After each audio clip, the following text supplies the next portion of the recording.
মা বেলাল টেলিভিশনটা বসে হচ্ছে কেন? আরে বেলাল, তোর আমার বিয়ে হইব না, আমি আমার মায়ের বিয়ে হইতে দিব না। রাজু, বেলাল রেনে ঘরে যা। এই বিয়েতে কি তোমার মত আছে? ভাইজান যা মনে করবে তাতেই আমি আলহামদুলিল্লাহ। বড় আব্বা যেমনি কয় তেমনি চলবা। আম্মা তুমি তো রাইবা না? বেলালের লাগে খারাপ লাগতেছে। এতই জন খারাপ লাগতেছে, তাহলে আমার বিয়া করলা কেন? ভাইজানের কথায় বিয়াতে রাজি হইছি। এই বাপ মরা এতিম পোলার লিগা আমার তুমি বাড়ি ছাড়তে কইতাছো? তুমি বেলাল রে বাপ মরে তিম করবে না, ও আমার পরিচয় করে হবো। আমি চিপস খেতে চাইলাম, কইলা টেয়া নাই। আবার বেলালের তো ঠিকই কিনা দিলা। আচ্ছা, তোরে একটা কিনে দিতেছি। না থাক, আমি খামু না। আব্বা বেলালের চিপস কিনা দিতে আমার দেয় নাই। আজকে বাড়িতে আসুক। বেলালের লিগা মনটা খুব পুরাইতেছিল, তাই চলে আইছি ভাইজান। এত যখন খারাপ লাগতাছে তাহলে সাথে করে নিয়ে গেলি না কেন? আমার গাড়ির উপরে ফালাই রাখছস কেন? আমার অনুমতি ছাড়া গেলি কেন? আমার পোলারে দেখতে গেছি, এর লেগে আপনার অনুমতি লাগবো? শোন, আমার সংসার করতে হইলে আমার অনুমতি ছাড়া কিছু করা যাবে না। আর এসব পোলার চিন্তা মাথা থেকে বাদ দে। ভাইয়ের পোলার জন্য তোর বাপে এত কিছু করতেছে। হ্যাঁ, আমার বাপে আজকে অনেক খুশি, তার আদরের পোলার আজকে রেজাল্ট দিবে। বড় আব্বা, আমি গোল্ডেন এ প্লাস পাইছি। তুই পাস করছস, গোল্ডেনে প্লাস পাইছস। আজকে যদি তোর আব্বা কোথায় থাকতো তাহলে যে কত খুশি হয়েছো।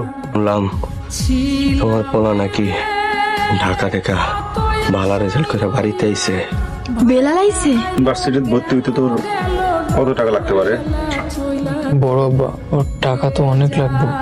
আমার প্রয়োজনে আমি আমার জমি বিক্রি করতে পারবো না। তুমি নিজের ছেলের হক নষ্ট করে ভাইয়ের ছেলের পড়াশোনার জন্য জমি বিক্রি করবা?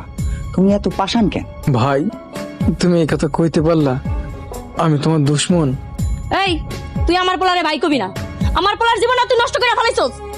মা, তুমি আমার খোঁজ নাও নাই কেন? কেমনে খোঁজ নিব বাবা? যে মানুষের ঘর করি মানুষটা বেশি সুবিধার না। এতগুলা টাকা কই পাইবা? আর টাকার কি কোনো ব্যবস্থা হয়েছে? এই টাকা আমি বেলালে দিব না। আমি একদিন অনেক বড় চাকরি করবো, আমি তোমাকে সব টাকা দিয়ে দিব। দাও ভাই। তুই আমার কেউ না, তোরে আমি একটা টাকাও দিব না। এই অন্ধরে তুই 4 টাকা দান করেন। তুমি অন্ধ সাইজে ভিক্ষা করতেছো? বাদান রে, আমি সারাদিন ঘুরে ঘুরে বিভিন্ন জায়গায় কাজ করছি, কোথাও কাজ পাই নাই। শেষে উপায় না ভাইয়া, এই কাজ করতেছি। তাই বলে তুমি ভিক্ষা করে পড়াবো আমারে? দরকার আমি পড়ুম না, তারপরে তুমি ভিক্ষা করতে পারবা না। না না বাবা, তুই এই কথা বলছিস, আমার সে পারতে হইব। আমি দুলাল রে কথা দিছি, তোরে মানুষের মতো মানুষ করবো। এই মহান শুক্রবারের দিনে আমারে 2-4টা টাকা দান করুন।